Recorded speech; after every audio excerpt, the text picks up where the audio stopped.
அன்பர்கள் அனைவரையும் இன்றைக்கு நாம அமர்ந்திருக்கிற இந்த நேரத்தில் மத்திய கிழக்கில் என்ன நடைபெற போகிறது என்பதை நான் உங்களுக்கு சொல்லுகிற செய்தியை ரொம்ப கவனமாக பல்வேறு சோர்ஸ் மூலமாக தொகுத்து உங்களுக்கு தருகிறேன்.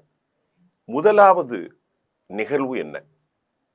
56 மணி நேரத்தில் சீனாவுடைய கார்கோ விமானங்கள் மூலம் 56 மணி நேரத்தில் சீனா கார்கோ விமானங்கள் மூலம் இராணுவ தொழில்நுட்ப சாதனங்களை சீனா ஈரானுக்கு தொடர்ந்து அனுப்பியிருக்கிறது.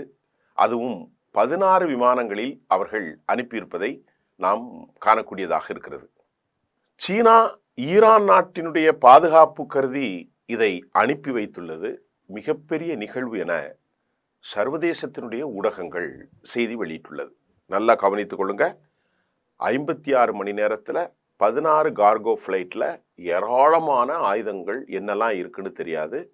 கிட்ட வரும்போது ரெடார் சமீட்சை கருவிகளும் அணைக்கப்பட்டிருக்கிறது. பாயிண்ட் நம்பர் 2, ஈரானை இஸ்ரேல் இராணுவம் தாக்கினார். ஈரான் நாட்டை பாதுகாப்பது எங்கள் கடமை, எங்கள் சகோதரர்கள் என சவுதி அரேபியா வெளிப்படையாக கருத்து தெரிவித்திருக்கிறது. எங்களுடைய சகோதரர்களை நாங்கள் காப்போம் என்பது மிக மிக மிக முக்கியமாக அமெரிக்காவுக்கு ஒரு பெரும் சவாலாக பார்க்கப்படுகிறது. அடுத்து 3வது செய்தி, சவுதி அரேபியா மற்றும் கத்தர் போன்ற நாடுகள் தங்கள் வான் பகுதிகளில் அமெரிக்காவினுடைய விமானங்கள் பறப்பதற்கு முழுமையாக தடை. அதே நேரத்தில் ஜொர்டான் மற்றும் யுனைடெட் அரபு எமிரேட்ஸ் ஐக்கிய அரபு அமீரகம் இந்த அனுமதி ஆபத்தான பின்னணியை ஏற்படுத்தும் என்பது சந்தேகமில்லை. இந்த நிலையில் துருக்கி வெளிவிவகாரத்துறை அமைச்சர் ஹக்கன் பிதான் அறிவிப்பு என்னன்னா, துருக்கி ஈரான் ஆதரவை உறுதி செய்திருக்கிறது. கடந்த காலங்களில் துருக்கியை பற்றி நாம எப்போதுமே தனது நிலையை உறுதியாக இல்லை. எர்டோகன் உதாரணமாக கசாவில் தாக்குதல் நடந்த போது கூட அமெரிக்கா மற்றும் இஸ்ரேல் ஆதரவு நிலைப்பாட்டையும் அசர்பைஜானிலிருந்து பெட்ரோலை கடத்தியதும் நமக்கு தெரியும்.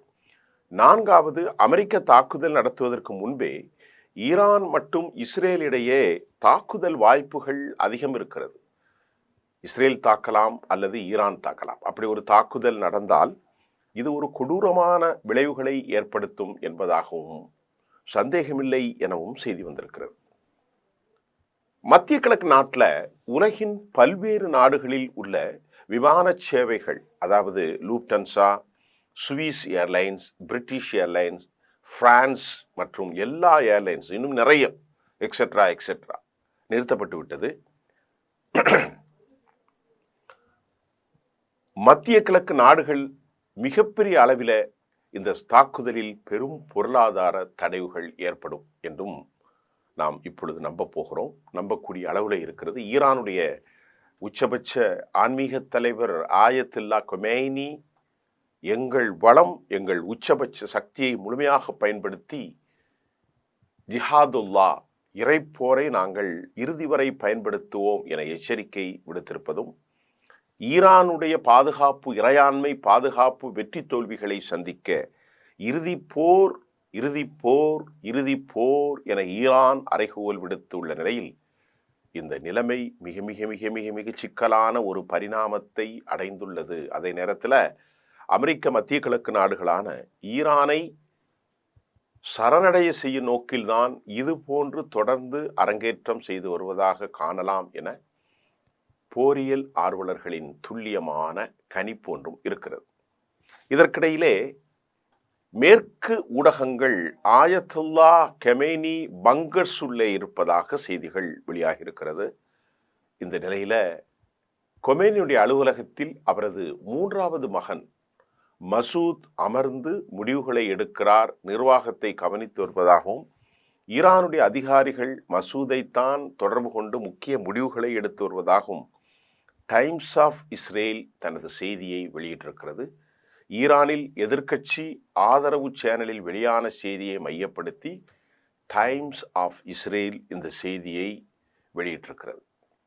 ஈரான் முழுமையாக தாக்குதல் நடத்த அமெரிக்கா மட்டுமல்ல, அமெரிக்காவோடு இஸ்ரேல் மற்றும் யூரோப்பிய ஒன்றியம், யூரோப் யூனியனுடைய முக்கூட்டு முயற்சி இது நடக்கிறது. ஆனால் இங்கே ரொம்ப ரொம்ப முக்கியமாக பார்க்க வேண்டிய ஒரு விவகாரம், ஒருவித தயக்கம் ஏன்? ஈரானை தாக்குவதில் ஒருவித தயக்கம் ஏன்? ஈரானை தாக்குதலை கட்டுப்படுத்த அவர்கள் திட்டத்தை தாண்டி மிகப்பெரிய அளவிலான அச்சம்தான் தற்போது பாரசீக வளைகுடா பகுதியில் காணப்படுகிறது.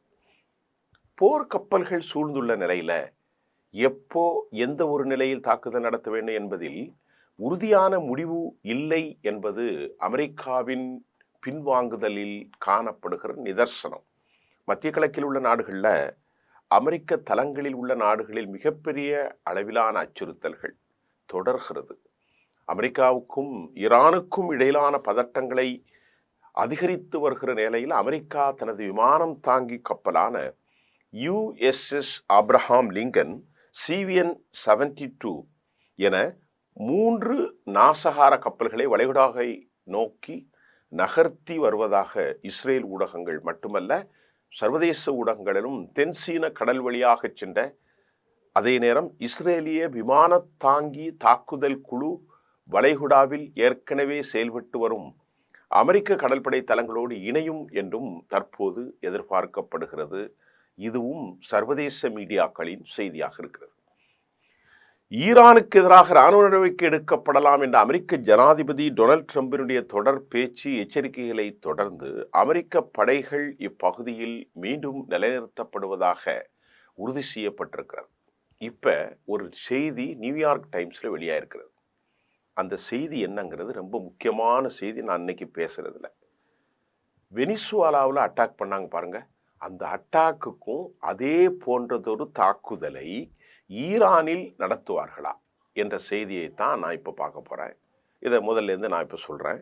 வெனிசுவேலாவில் சோனிக் ஆயுதங்களை பயன்படுத்தி வந்தது தற்போது நியூயார்க் டைம்ஸ் நாளிதழின் பேட்டி ஊடாக வெளியாகி இருக்கிறது.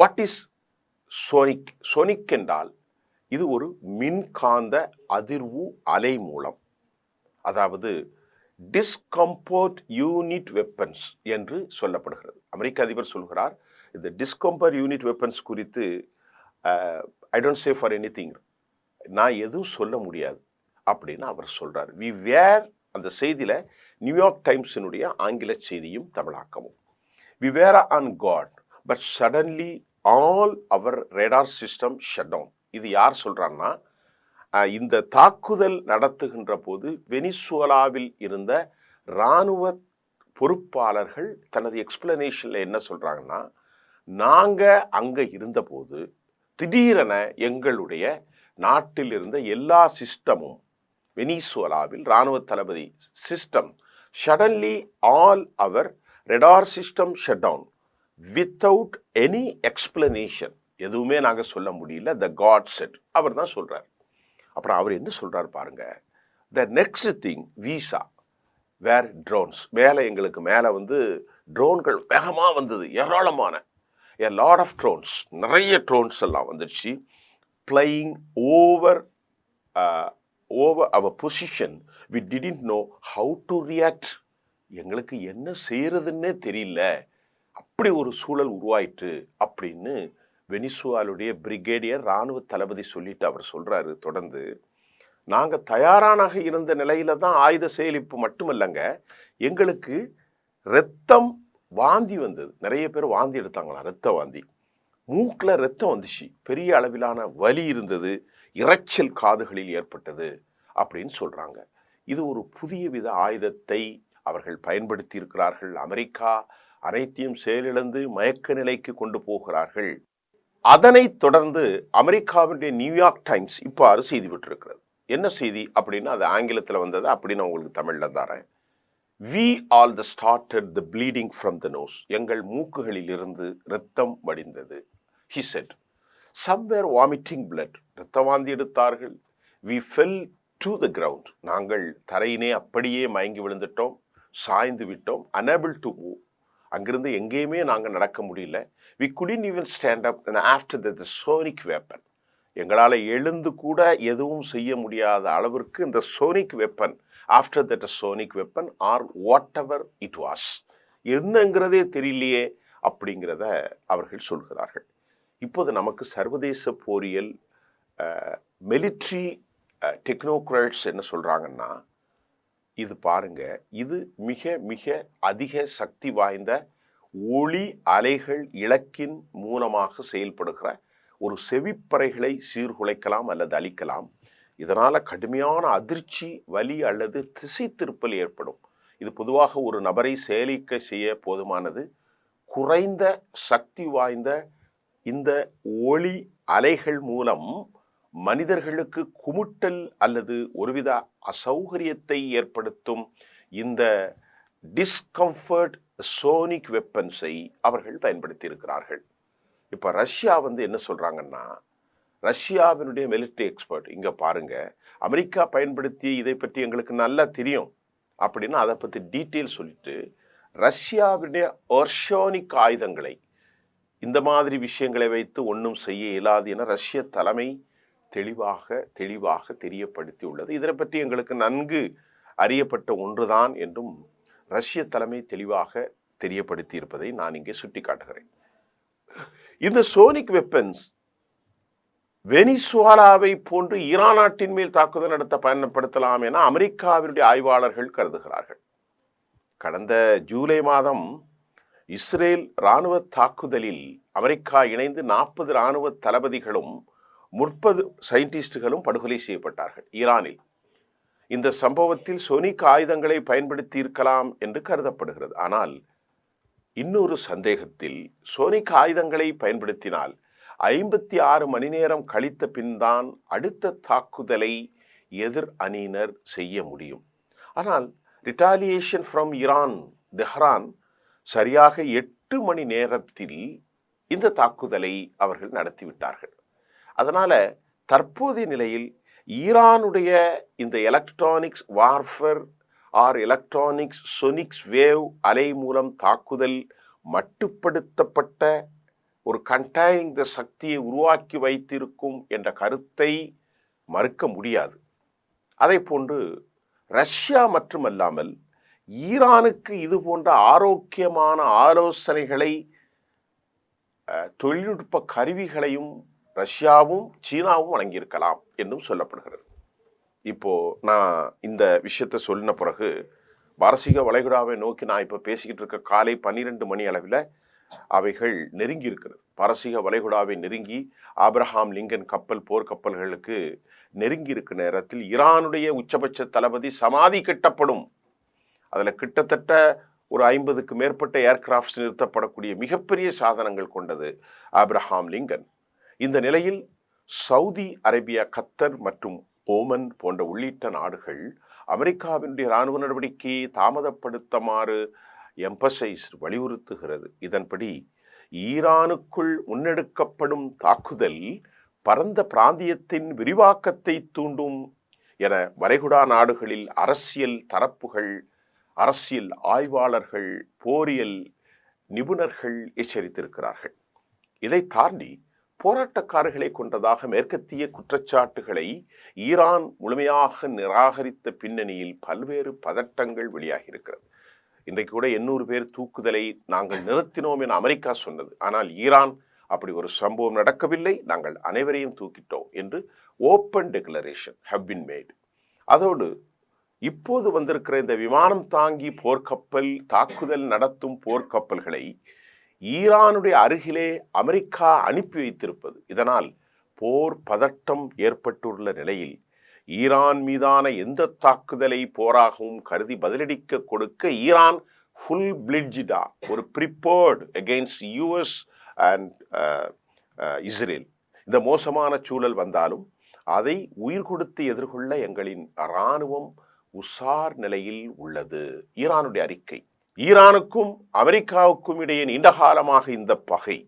ஈரான் அணு ஆயுதம் தயாரிப்பதாக கூறி இஸ்ரேலுக்கு ஆதரவாக கடந்த ஆண்டு எடுக்கப்பட்ட இஸ்பஹான், ஃபர்தோஸ் போன்ற தாக்குதல்கள், 3 அணுசக்தி நிலையங்கள் மீதான நட்டான்ஸ் போன்ற தாக்குதல்கள், குண்டு போட்டு அழித்து தாக்கியது, இரு நாடுகளுமான கடுமையான மோதல் ஏற்பட்டிருப்பதும், தற்போது ஈரானில் ஏற்பட்டிருக்கக்கூடிய உள்நாட்டு குழப்பம், ஈரானில் ஏற்பட்டிருக்கக்கூடிய பொருளாதார நெருக்கடியில் சிக்கியுள்ளது. இதனால் அத்தியாவசிய பொருட்கள் ஒரு ரியால் 14 லட்சமாக மாறியிருக்கிற நிலையில் பொருட்களின் விலைகள் கிடுகிடுவென அதிகரித்திருப்பதும் ஈரானுடைய உயர்மட்ட தலைவர் ஆயத்துல்லா அலி காமினிக்கு எதிராக அங்குள்ள பொதுமக்கள் போராட்டம் நடத்தி வருகிறார்கள். இந்த போராட்டத்துக்கெல்லாம் இஸ்ரேல் மற்றும் அமெரிக்காவினுடைய உளவு அமைப்புகள் ஆதரவு தெரிவித்துள்ளதையும் இதற்கு பின்புதான் இந்த நடவடிக்கைகள் தற்போது கொதிநிலையை அடைந்திருப்பதையும் நாம் பார்க்கிறோம். ஆனால் அதோடு ஈரானில் தற்போது வரை பல ஆயிரக்கணக்கானவர்கள் கைது செய்யப்பட்டிருக்கிறார்கள். சுமார் 5000த்திற்கு அதிகமானவர்கள் கொல்லப்பட்டதாக தகவல்கள் வெளியாகி இருக்கிறது. இதற்கு கூட ட்ரம்ப் கடுமையான எதிர்ப்பு தெரிவித்துதான் இந்த தாக்குதலை அவர்கள் முன்னெடுக்கிறார்கள். அமெரிக்கா இடையே மோதல் உச்சமடைந்துள்ளது. ட்ரம்ப் தற்போது தனது நாட்டுடைய இந்த போர்க்கப்பல்களை ஹரிட்ரூமன்ஸ் இல்லாமல் ஆப்ரஹாம் லிங்கன் விமானங்களை மத்திய கிழக்கு பிராந்தியத்திற்கு அனுப்பி வைத்துள்ளார். ஒன்றுங்க, இப்போ இந்த கப்பல்கள் மட்டும் தாண்டியும் 12க்கும் மேற்பட்ட விமானங்களை மத்திய பிரிட்டிஷ் ஏர்லைன்ஸ் களத்திலிருந்து இங்கே வந்திருக்கு. மத்திய கிழக்கு ஈரான் மீது எப்போதும் தாக்குதல் நடத்தலாம் என்ற நிலை உருவாகி பெரும் பதட்டம் ஒட்டுமொத்த உலகம் முழுவதும் பரவி இருக்கிறது. அதே வேளையில ஈரானும் அமெரிக்காவினுடைய எல்லா தாக்குதல்களையும் அமெரிக்காவினுடைய தாக்குதல்களை எதிர்கொள்ளும் வகையில் ரொம்ப தயாராகி வருகிறது. ஈரானை சேர்ந்த உயர் அதிகாரி என்ன சொல்றான்னா, ஈரான் மீதான எந்த வகையான தாக்குதல் நடத்தினாலும் நாங்கள் முழுமையாக ஃபுல் எஃபர்ட்ஸ்ல அதை எதிர்ப்போம். டொனால்ட் ட்ரம்பினுடைய இராணுவ அச்சுறுத்தல்களை எதிர்கொள்ள எங்களிடம் உள்ள அனைத்தையும் பயன்படுத்தி ஈரானுடைய உச்ச தலைவர் ஆயத்துல்லா அலி காமினியுடைய ஆட்சி உறுதியாக உள்ளது. நிச்சயமாக எங்களை தாக்கினால் அமெரிக்காவுக்கு கடும் பதிலடி கொடுக்கப்படும். அமெரிக்கா தற்போது அனுப்பியிருக்கிற அந்த போர்க்கப்பல் விமானம் தாங்கி போர்க்கப்பலாக இருக்கின்ற USS ஆப்ரஹாம் லிங்கன் மற்றும் என்னெல்லாம் வந்திருக்குன்னு பாருங்க. USS ஆப்ரஹாம் லிங்கன் மற்றும் டொமாஹாக் மிசைல்ஸ் கொடூரமாக்க தாக்குதல் நடத்தும் 3 போர்க்கப்பல்கள் மத்திய கிழக்கு பிராந்தியத்தை நோக்கி அமெரிக்கா அனுப்பி வைத்திருக்கிறது. இதில் USS ஆப்ரஹாம் லிங்கன் கப்பல், அது மாதிரி இல்லாமல் F-35C மற்றும் FA-18 போர் விமானங்களை இது கொண்டிருக்கிறது. அதிலே கப்பல்லே இருக்கிறது. அது மட்டுமின்றி அமெரிக்க சார்பில் ஜொர்டான் நாட்டில் பிரிட்டனுக்கு சொந்தமான விமானப்படை தளத்தில் F-15E ஸ்ட்ரைக் ஈகிள் ஜெட்ஸ் 12 போர் விமானங்கள், நான் ஏற்கனவே சொன்னேன், இதையும் அமெரிக்கா ஜொர்டானில் நிலைநிறுத்தி உள்ளது. இந்த விமானங்களை கொண்டுதான் கடந்த ஆண்டு ஈரானுடைய 3 அணு உலைகளிலும் அவர்கள் தாக்கினார்கள். தற்போது அந்த விமானங்கள் அங்கு நிலைநிறுத்தப்பட்டிருப்பது மட்டுமின்றி வானிலே எரிபொருள் செய்யக்கூடிய ஏரியல் ஃபியூல் பண்ணக்கூடிய KC-135 ஏரியல் ரீஃபியூலர்ஸ் விமானங்கள் மற்றும் C-130 கார்கோ விமானங்கள் உள்ளிட்டவையும் அங்கே நிலைநிறுத்தப்பட்டிருப்பது குறிப்பிடத்தக்கது. இப்போ நான் சொன்ன செய்திகளை எல்லாம் நீங்கள் பார்த்தால் அமெரிக்காவிற்கு இருக்கக்கூடிய பெரும் விவகாரம், அமெரிக்கா செனட், அமெரிக்கா காங்கிரஸின் அனுமதியை தாண்டி மிக முக்கியமாக தற்போது ஈரானை காலி செய்ய அமெரிக்கா சக நடவடிக்கைகளை மேற்கொண்டிருக்கிறது. இது போராக மாறினால் அமெரிக்கா ஏன் தயங்குகிறது? அமெரிக்காவிற்கு இருக்கக்கூடிய நோக்கம் ஈரான் இராணுவ வல்லமை அவ்வளவு அதிகம் என்ற செய்தியும் வந்திருக்கிறது. இதற்கிடையிலே அதிக கொக்கரிப்பை எடுத்துக்கொண்டிருந்த இஸ்ரேலுடைய அதிபர், இஸ்ரேலுடைய பிரதமர் பெஞ்சமின் நெத்தன்யாகு ஒரு மௌன நிலையில் இருக்கிறார்.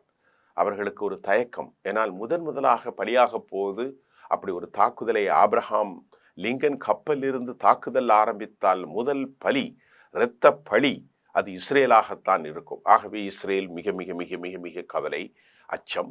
அமெரிக்காவின் நடவடிக்கையிலும் அச்சம், பின்தாங்குதல். அமெரிக்காவினுடைய மத்திய கூட்டாளிகள் இதனை முழுமையாக எதிர்க்கிறார்கள். பதட்டத்தில் சவுதி அரேபியா, கத்தர், ஈஜிப்ட் எல்லா நாடுகளும் இருக்கிறார்கள். மூன்றாவதாக டமாஹக் போன்ற விவகாரத்தை பார்க்கின்ற போது அமெரிக்கா எப்படியாவது ஈரானில் ஒரு ஆட்சி மாற்றத்தை கொண்டு வந்து விட வேண்டும் என முயற்சிக்கிறார்கள். அது ஒருபோதும் சாத்தியமில்லை என சொல்லப்படுகிறது.